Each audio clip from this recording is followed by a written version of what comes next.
सभी भाई बहनों को जय मसीह। एक बार फिर से परमेश्वर ने हमारे जीवन में अवसर दिया कि हम उसके वचन को लेकर खड़े हो सके और वचन को सीखने पाए। प्रभु आज हमसे वचन के द्वारा बातें करने वाला है। मेरे प्रिय भाई बहन, मैं आशा करता हूँ, विश्वास करता हूँ आपको प्रभु ने ब्लेस किया और अच्छे से सलामत रखा है और आगे भी आपको ब्लेस करते हुए संभाल के रखेगा। आमीन।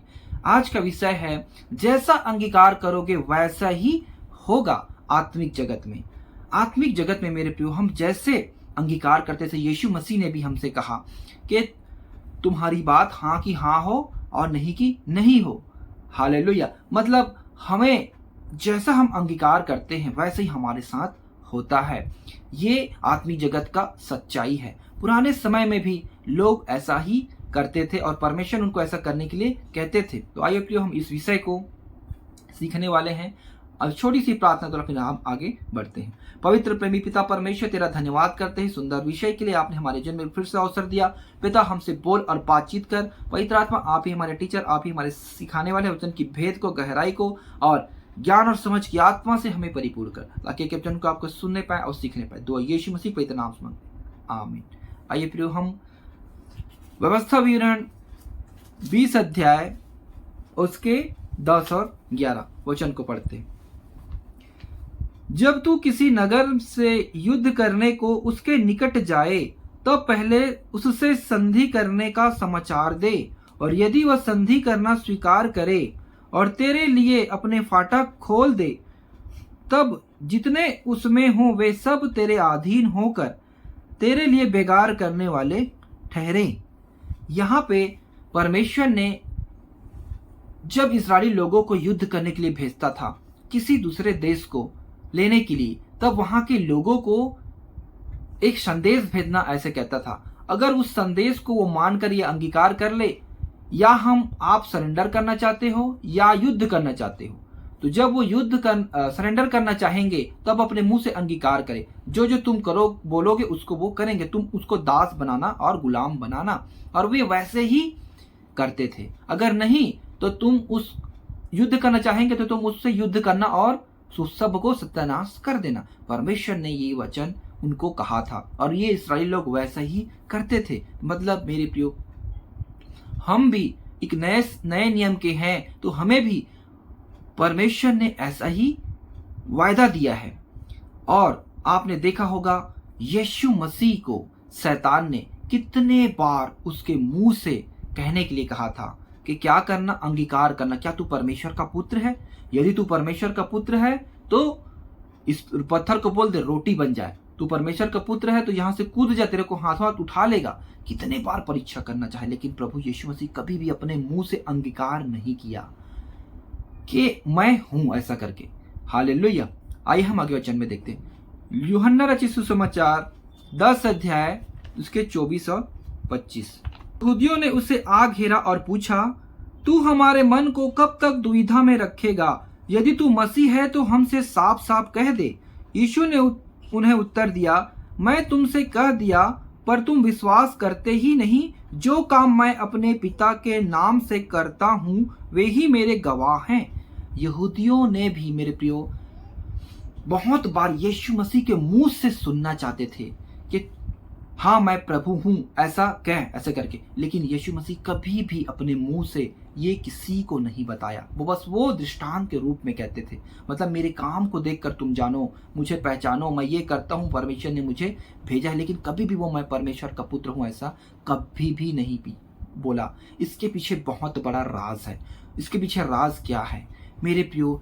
अदन की वाटिका में जो घटना हुआ था, जो परमेश्वर ने हवा को श्राप दिया था कि इसके एक पुत्र उत्पन्न होगा और वो तेरे सिर को कुचलेगा, उस शैतान को। ये आत्मिक बात है। इसीलिए शैतान, जब यीशु मसीह पैदा हुआ तो शैतान कैसे राजा के में होकर क्या किया? वो सारे 2 साल के बच्चों को क्या किया? मरवा डाला। हालेलुया। और बहुत बार पूछने के लिए भेजा। यूहन्ना को भी उसके चेले ने जब पूछने के लिए भेजा तो यीशु मसीह ने उनके चेलों को साफ साफ नहीं बताया कि मैं मसीह हूं। उसने कहा, या आने वाला मसीह तू ही है कि हम या और किसी का इंतजार करें? उसने कहा, अंधे देखते हैं, लंगड़े चलते हैं, बहरे सुनते हैं और रोगी चंगा होता है, कोढ़ी शुद्ध किए जाते हैं, मुर्दे जिलाए जाते हैं, उनसे कह दो। कभी भी स्पष्ट रूप से नहीं बताया। इसके पीछे मेरे प्रियो साइंटिफिक है, इसके पीछे कारण है। वो है कि शैतान ये ना जानने पाए कि हम अपने मुंह से जो अंगीकार करते वो पहचानने ना पाए। फिर भी आखिरी में शैतान को पूरा मालूम हो गया कि यही परमेश्वर का पुत्र है। तब वो यहूदा स्तुति में समाकर क्या कहा, वो उसको पकड़वाना चाहा। तब यहूदियों को भी पता चल गया, लेकिन फिर भी उन्होंने गलत दोष लगाकर यीशु मसीह को क्या किया, पकड़वाया और क्रूस पे चढ़ाया। हालेलुया। यीशु मसीह कभी भी अपने मुंह से ये कहा नहीं था। उन्होंने ये इल्जाम लगा कि ये कहता अपने आप को परमेश्वर का पुत्र हूं। ये इल्जाम लगाकर प्रभु यीशु मसीह को क्या किया, उस पर क्रूस पर चढ़ाया।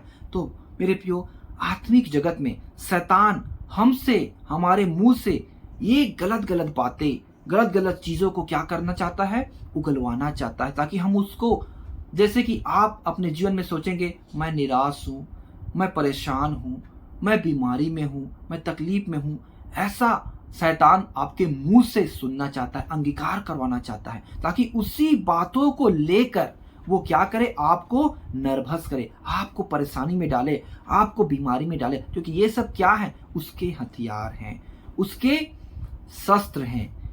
उसी चिंता के, तो जब आप चिंता में होते हैं तब क्या करते हैं, आपके मुंह से कुछ भी निकलता है, दुख की बातें, पीड़ाएं की बातें, निगेटिव पॉइंट निकलते। इसको लेकर शैतान आपको गिराता है और कभी भी आगे बढ़ने नहीं देता। हालेलुया। मैं इसको आपको खोल कर सिखाना चाहता हूं। जैसे हमने यीशु मसीह पर विश्वास किया तो हमने क्या किया, अपने पापों का अंगीकार किया।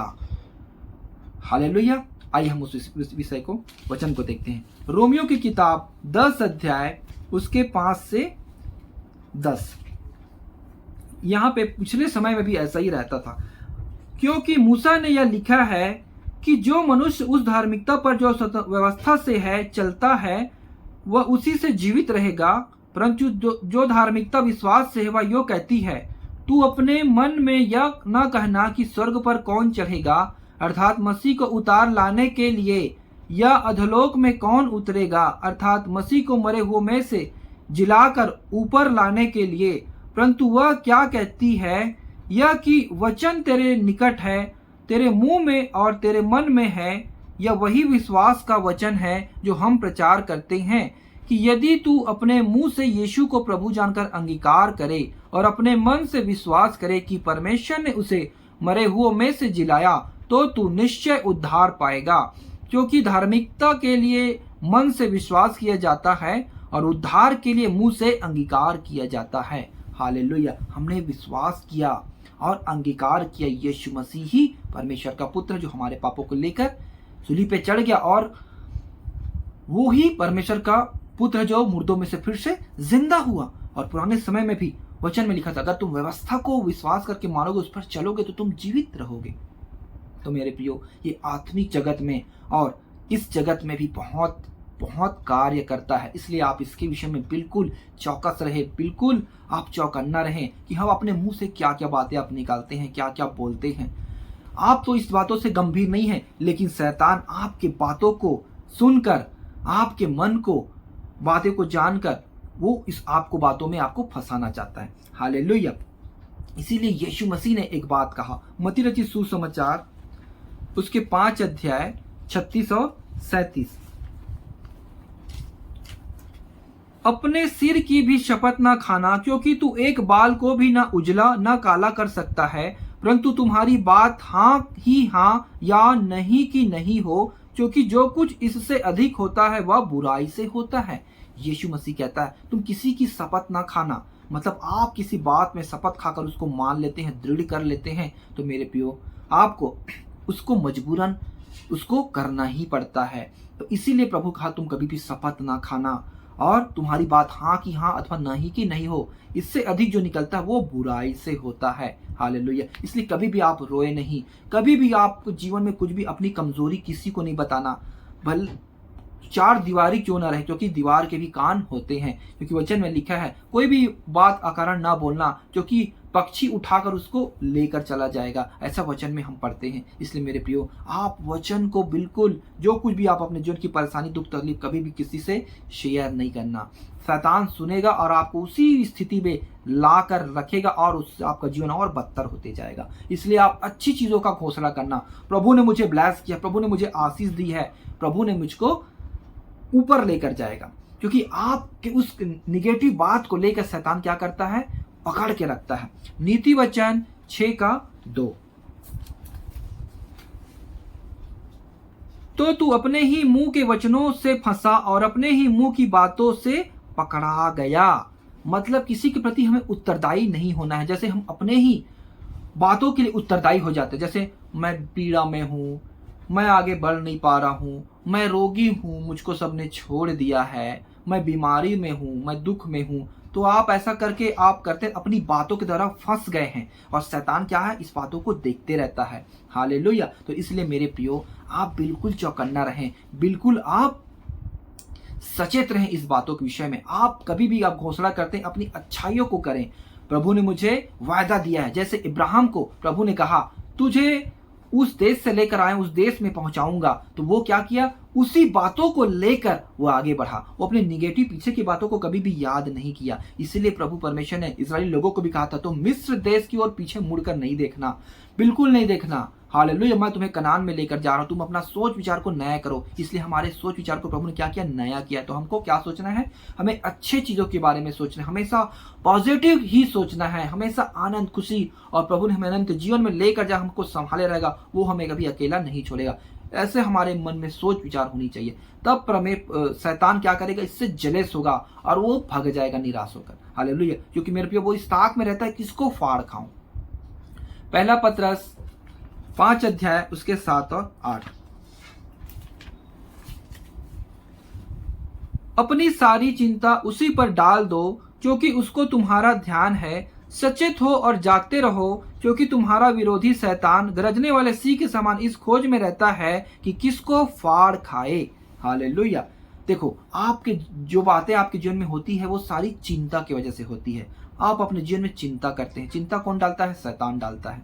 हालेलुया। उसी चिंता के द्वारा जो भी आप निगेटिव बातें बोलते हैं उसी को शैतान ताकते रहता है और फिर आपको आपके बातों में फंसा कर जाने, जैसे हमने नीति वचन में पढ़ा, अपनी बातों को वचन की तरह फंस जाते हैं, वैसे ही फिर वो शैतान उस बातों को पकड़कर हमें क्या करता है, निशाना बनाता है और हमें उसी के आधार पर हमें गिराता है और हमें छलनी करता है। हालेलुया। मैं आशा करता हूँ प्रियो, आप ये विषय को अच्छे से सीखे और जाने हैं।